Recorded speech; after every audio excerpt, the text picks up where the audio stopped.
Good evening, everybody. This is Robin with another edition of Horror Pop After Midnight, and my guest is actress Diana Durango. How's it going, Diana? Hello, how are you doing? I'm so excited to be here and to meet everybody out there. Hello, guys. Hello. Thank you for doing this. This is going to be fun.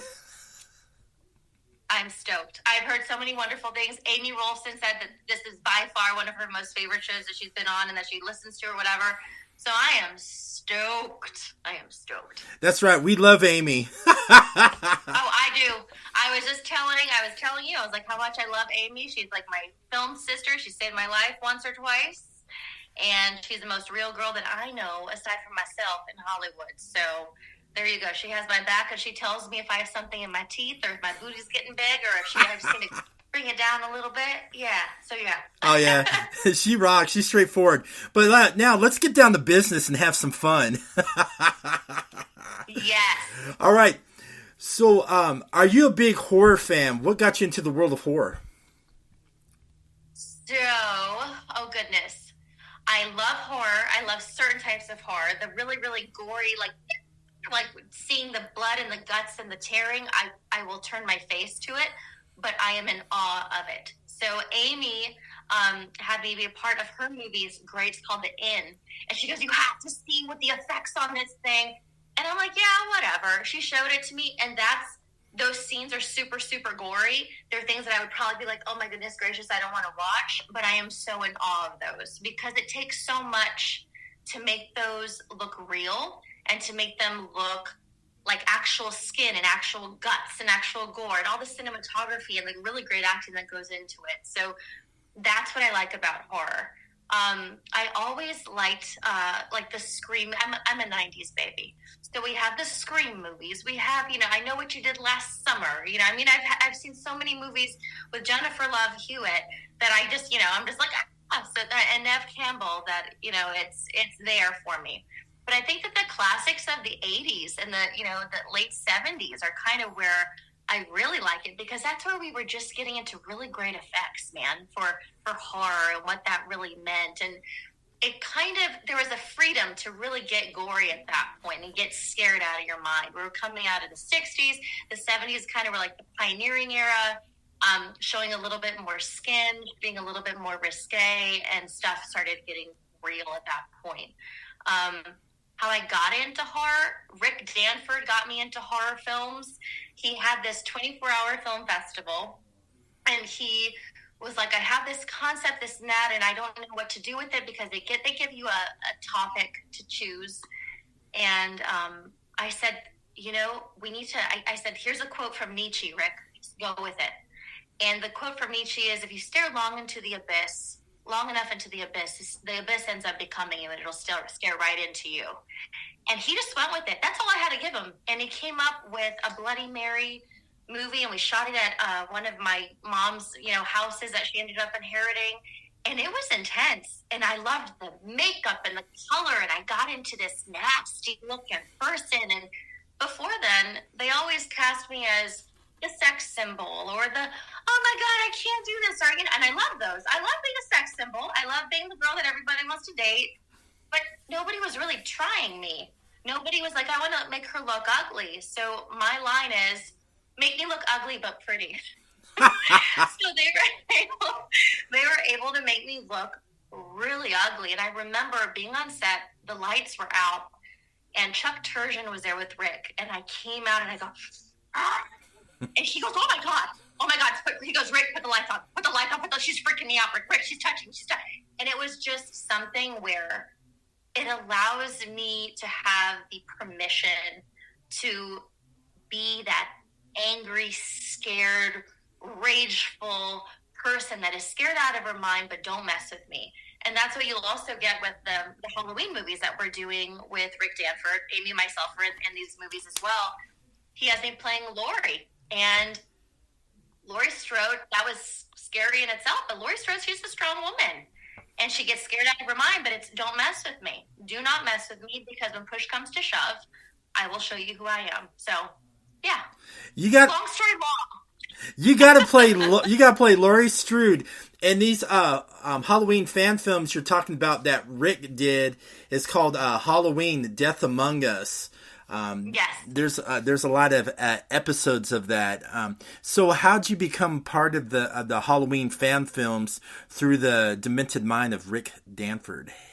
So again, I worked with Rick from the beginning, and we have been working on horror films and really playing around with horror films and looking at scripts with sex trafficking and anti-sex trafficking. And he goes, I have it again. And I said, what do you have? He goes, I have a Halloween movie. And I'm like, I'm there. I'm totally there. And I read it. I loved how it was written. And he had some really great characters and actors and just even like the series of it, the way that it looked, it was great. And I mean, even the actors that I was able to play with, I had Amy, I had Cindy Copeland. I was able to work with my favorite makeup artist in this industry, which is Wendy Feliciano. And then I was able to work with the guy that plays the Halloween Terror, Kevin Kedgley, and Brandon Yates and Chris Plord. It's just, there's an untapped market here in Tampa, and we do have some really good actors. And I'm picky, by the way, with my actors because I'm New York trained. I'm the Strasberg Actor Studio trained. I'm picky, and I will only work with actors that are dedicated. And this film, the actors are great. And Rick tends to pick a really, really great cast, as well as making a really great script. And Amy, girl, that's one of the great actresses that I'm able to work with. So yeah. So when you got the role of Laurie Strode, how'd you tap into that role? How'd you make it different than Jamie Lee Curtis or Scott Taylor Compton's role? How they portrayed it? Oh, looking at Laurie from the past, she was very intense. She was not, I wouldn't say she has a flat A effect, but there's something not flat, because Jamie's not flat. There's something that's a little bit more, don't mess with me, and there's a wall. You see a wall with Jamie, and that's a very strong wall. It's a hard wall to tap into. Looking at Laurie for these scenes, looking at Laurie for these projects, I wanted to give her a little bit more of a dimension, because again, she's losing people. She's losing her, I don't want to say who she sees die. Yeah. We're not going to do that. No spoilers. She's scared. Yeah. You see fear in her face. And when I see fear, terror, there's a point where I look and I completely crack. I look down at the ground, and there's a man that is going to kill me. I'm not going to say who. He's coming, and he's coming with a machete straight at my face. He's going to chop my head off. And there was terror. And there's a piece of me, I think, that I brought into this. And I'm sorry if I get a little emotional, okay, but I just recently came out of a very, very abusive relationship. And the actor that I was able to work alongside, I said, his name's Austin Janowski. I said, Austin, I need for you to go full force. I need you to really grab me and toss me and say nasty, nasty things to me. And it hit a piece of my soul. And there was a piece where I was like, I'm ready to be Laurie today. And somewhere it just mixed in with my real life of what I was going through and the trauma and the pain, and all of that. And there's a piece of me that allowed me as Laurie just to snap and to say, you're not going to hit me anymore. Just do it and get it over with. And there's a piece of that. You see a piece of me and what I was going through in Laurie. And I didn't think that was going to happen, but that's what happens with actors. If you're courageous enough, you are able to bring the relevance of who you are and what you're going through into that character. And that's what gives that character a completely different life of its own.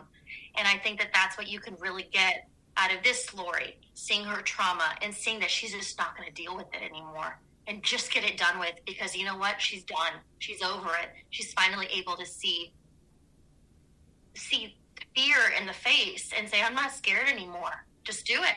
I'm going to be the hero of my own story now. Well, so that's different, I guess. Hey, I like that approach. You kind of gave me a little teary-eye a little bit there, a little bit too. I'm telling you, it was so much. And there's Amy just, are you okay? And I'm like, I'm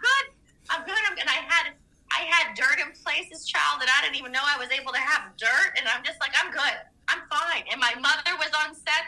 They're like, are you okay, Mrs. Durango? And she goes, let her do what she's going to do. She's just like Lady Gaga. She goes into her place, and when she's done, I come out.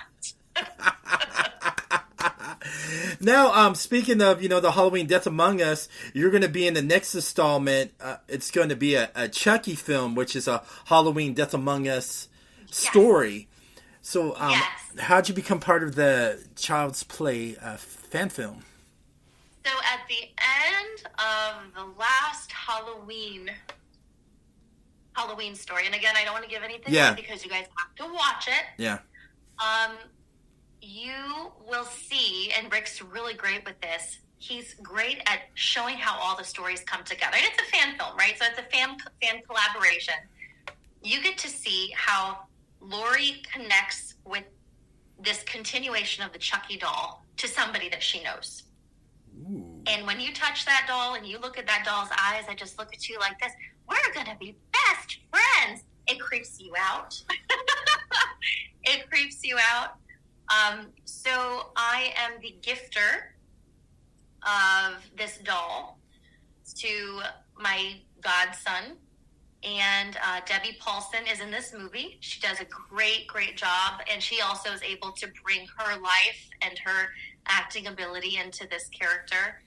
And there was just a great, great cast. The person that plays Chucky's girlfriend, she's phenomenal, strong woman, strong actress. And Robert, the little guy that plays Chucky, I saw him on set, and he took direction so well. And I would say, Robert, let's do this.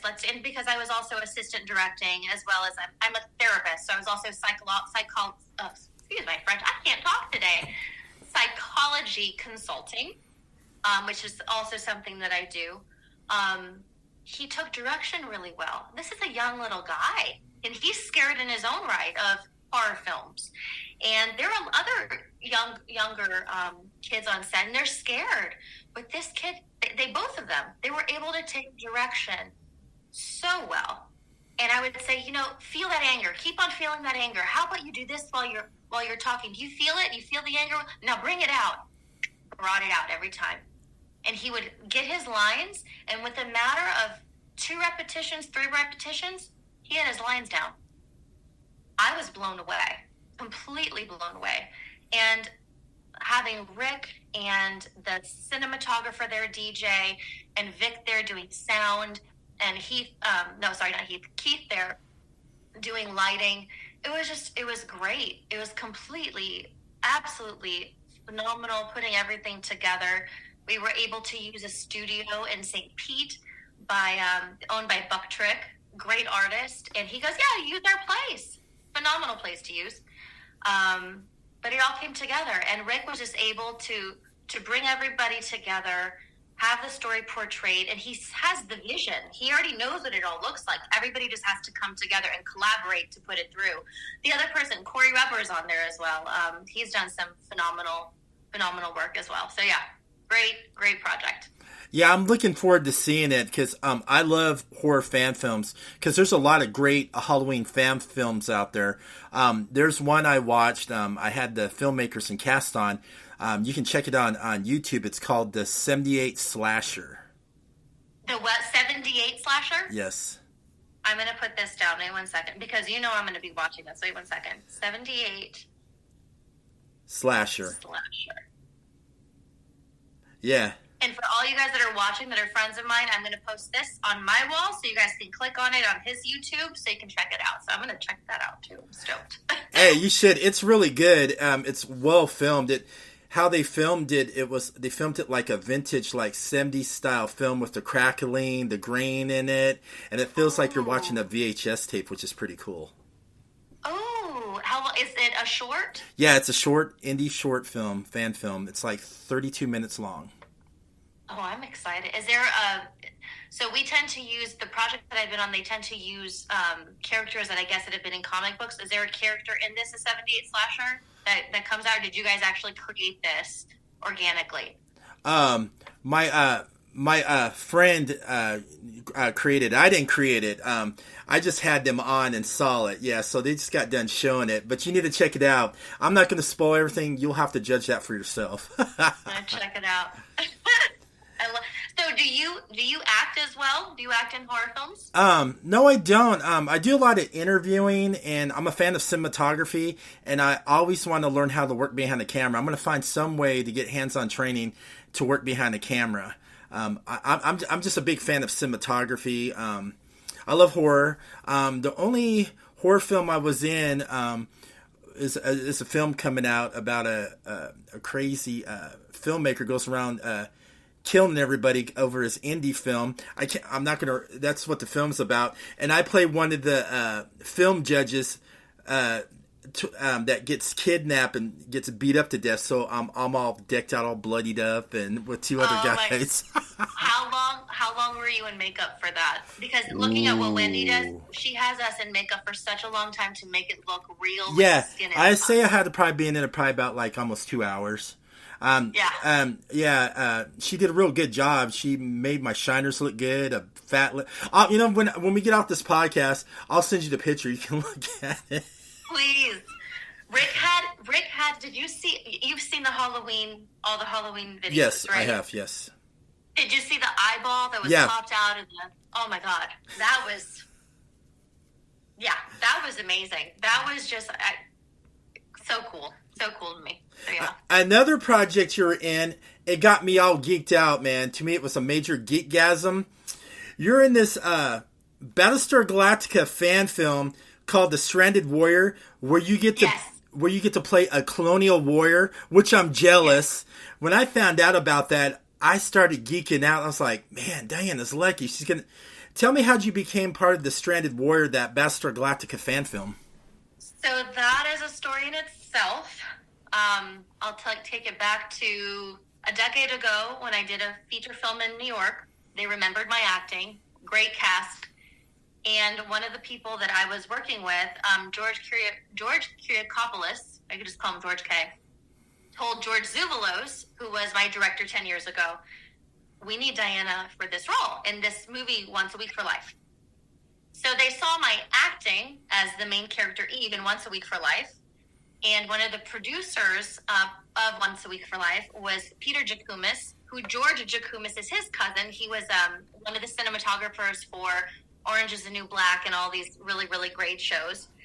And Peter and George Jacoumis and George Zuvalos, they're like, she's got to be this woman. She has to be the woman with the Anubis on her head.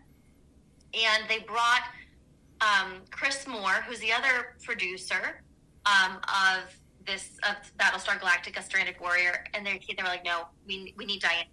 So I finished Stranded Warrior. They told me we have this project, and I'm over here. I'm like you. I am a giant like Star Trek, Star Wars, everything Battlestar Galactica geek.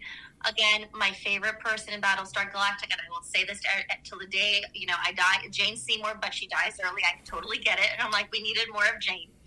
We needed more of Jane, man. But to me, that was just great because I've done, again, the romance, the drama, all this stuff. And I went from that into horror. And I'm like, I really want to tap into this science. And so it's sci-fi and biblical movies that I was like, I really, really want to do this. Bam, out of nowhere, we have this Battlestar Galactica stuff. And I'm thinking to myself, how the heck are they going to do this? How is this? And I got there, like, we got it all ready. We got it set up. People, I didn't realize how big Battlestar Galactica is. Like, how big of a fan base you guys have. We had people coming in from Washington State, from Oregon, from California, from Maine, from Maryland, from D.C.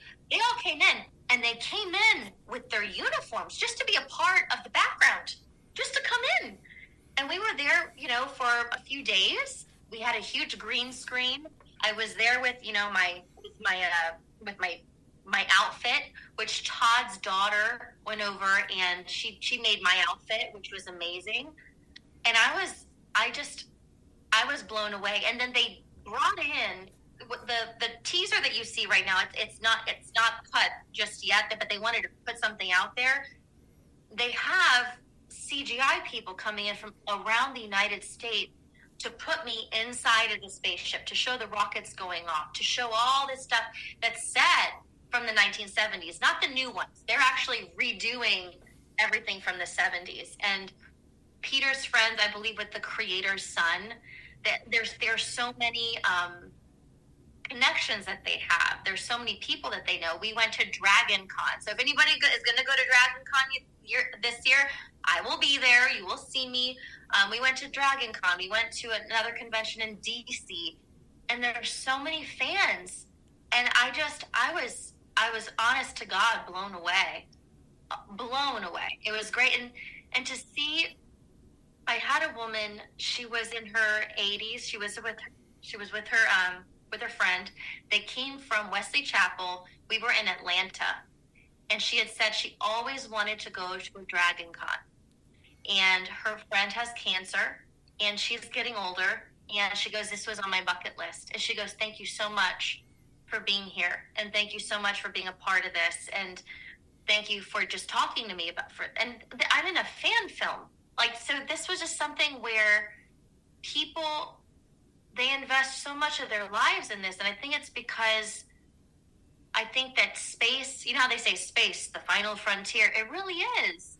It's something that gives us hope, and it brings people together, and it makes what's happening in the world as of right now relevant.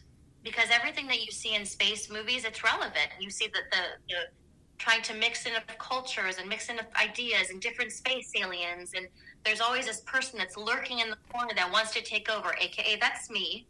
But love and sex and nudity and making out, I mean, it's so real, but it's set in the future. And who doesn't want to go over and have like a saber or a little gun thing to go and fly in space? So it was very special for me, and it still is very special. So they're looking at creating a sequel to that. What happens when they land? What happens after that? Everybody's dying. They're probably going to die when they get off of this space shuttle after everything, the attack.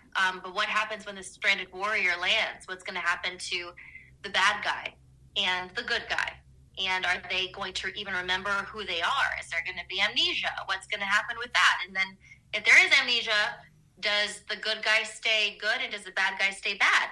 And if the bad guy doesn't remember that they're bad, are they still the bad guy? So, kind of cool.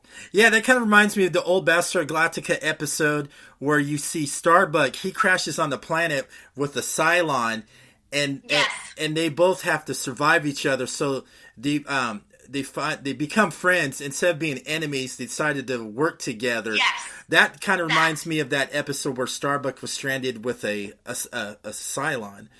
Yes.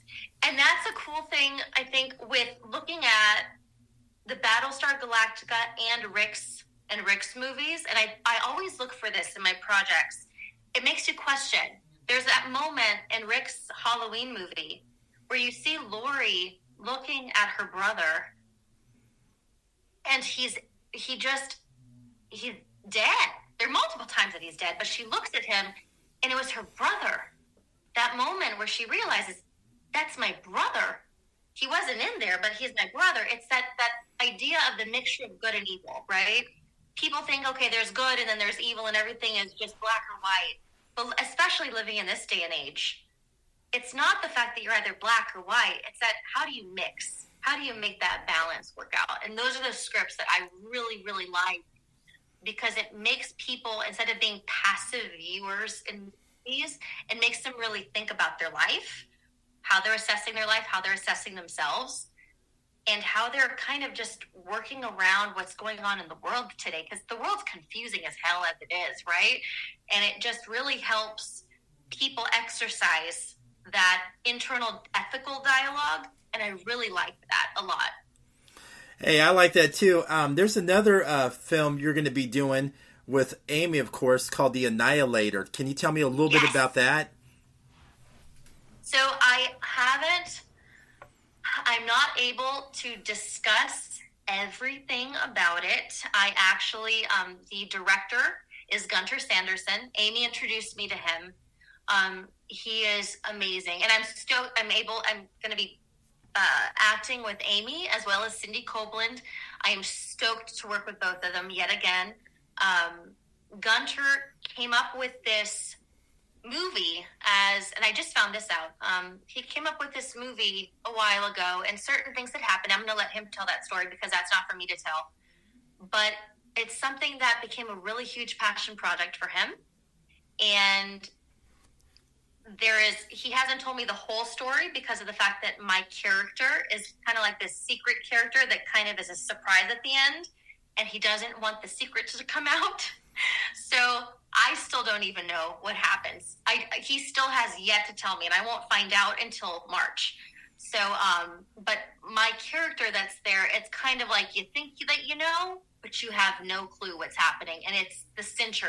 It's a cincher that's happening that makes you really take a look at it. So yeah, but I can't say anything. I wish I could. I really wish I could, but I can't. So yeah. Damn. I know. Why? It's like, I know. No. It's going to be really great. We're filming in Tennessee. It looks phenomenal. The cast sounds amazing. Looking at our cast list, extremely talented people. I mean, this man put so much into this project, and he's a very faithful man, and he's just somebody that he doesn't write just to write, and nobody that I work with writes just to write. But the reason behind this script and this story, which this is his story to tell, I'm not going to take that from him, it had me in tears.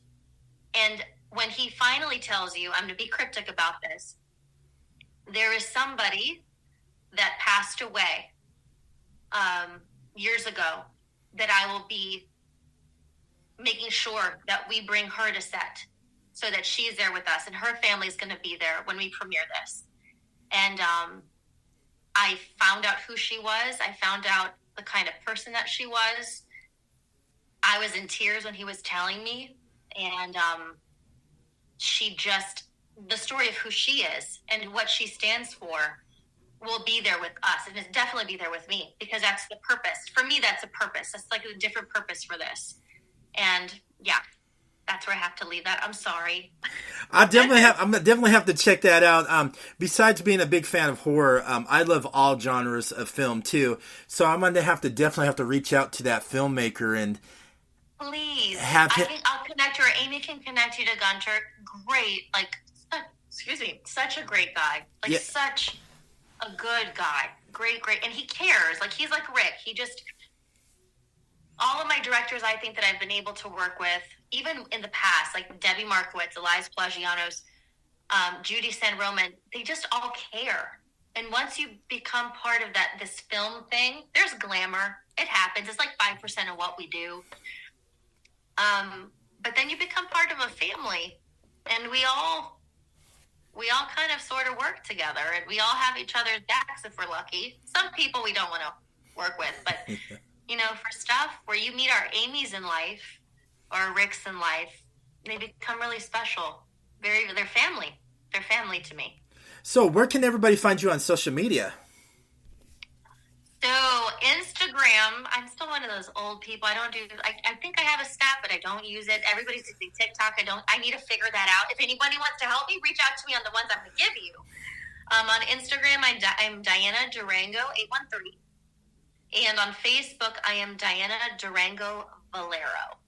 So I took one of my dad's second last names. I'm part Spanish, so we have two last names all the time. So Durango Valero. So yeah. All right. Thank you so much for coming on. It was a blast. Thank you. I'm so excited. And we need to get you acting again. So you need to be in one of our movies. Come on. Oh, I know. I have a feeling Amy will probably drag me in one. It'll happen. You're coming. I'm telling you. Yeah. Just kill me or something. I don't care. No, we'll get you in makeup with Wendy. I will let you choose how you want to die. Do you want to get slashed, shot in the head, strangled? Amy had somebody literally their skin was ripped off. That was phenomenal. I bet that was awesome to see. I looked and I'm like, you did not do that. You did not. And then he just flicks it. And I'm like, that's just amazing. He flicks it. Like it was nothing. What? Phenomenal. All right. And everybody, thank you for listening to Horror Pop After Midnight.